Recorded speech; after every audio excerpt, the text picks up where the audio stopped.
এবার আসি রিটস এবং ইনরিটস, এই দুটো জিনিস কি হয় তোমার কি মনে হয়? সাউথ সিটি মল, কলকাতা মেট্রো, হাইওয়েজ, এগুলোতে তুমি ইনভেস্ট করতে পারো? করতে পারো। রিটস অ্যান্ড ইনরিটস শুধু দোকান, ফ্ল্যাট, বাড়ি এগুলো কিনেই তুমি রেন্ট দিয়ে ইনকাম জেনারেট করতে পারো না। তুমি রিটস এবং ইনরিটস এগুলোর থ্রুতেও তুমি এখন রিয়েল এস্টেটে ইনভেস্ট করতে পারো। এতদিন তো তোমরা জানতে শুধু বাড়ি, দোকান, ফ্ল্যাট এগুলো কিনে সেগুলোকে রেন্টে দিয়ে দিয়ে সেখান থেকে তুমি ইনকাম করতে পারো থ্রু রিয়েল এস্টেট।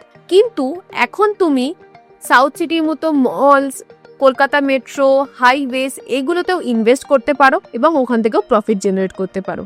রিট হচ্ছে রিয়েল এস্টেট ইনভেস্টমেন্ট ট্রাস্ট। বড় বড় যে কমার্শিয়াল প্রপার্টিস আছে, আইটি মলস আছে, সেগুলোতে তুমি এর থ্রুতে ইনভেস্ট করে তুমি ইনকাম জেনারেট করতে পারো। যখন এই কমার্শিয়াল স্পেসগুলোকে রেন্টে দেওয়া হবে, তুমি অ্যাজ আ শেয়ার হোল্ডার হয়ে ওখান থেকে রেন্টাল ইনকাম জেনারেট করতে পারো। তুমি যদি একটা সাউথ সিটি মলে ফ্ল্যাট কিনতে চাও, সেখানে তোমার অনেক টাকার দরকার একটা ফ্ল্যাট কেনার জন্য, কিন্তু এখানে তোমার কাছে যাও বাজেট আছে সেই বাজেট দিয়ে তুমি রিটসে ইনভেস্ট করতে পারো এবং সেখান থেকে তুমি রেন্টাল ইনকাম জেনারেট করতে পারো। কিছু পপুলার রেটসের নাম বলি, যেরকম EM bypass REIT, Mindspace REIT এগুলো। আর ইনভেস্ট হচ্ছে infrastructure investment trust. Kolkata metro, বড় বড় ফ্লাইওভার এগুলোতে তুমি একটা পার্ট ইনভেস্ট করতে পারো। তুমি যদি কোনো ইনভিটসে ইনভেস্ট করো, তুমি সেখান থেকে ইয়ারলি একটা প্রফিট জেনারেট করতে পারো।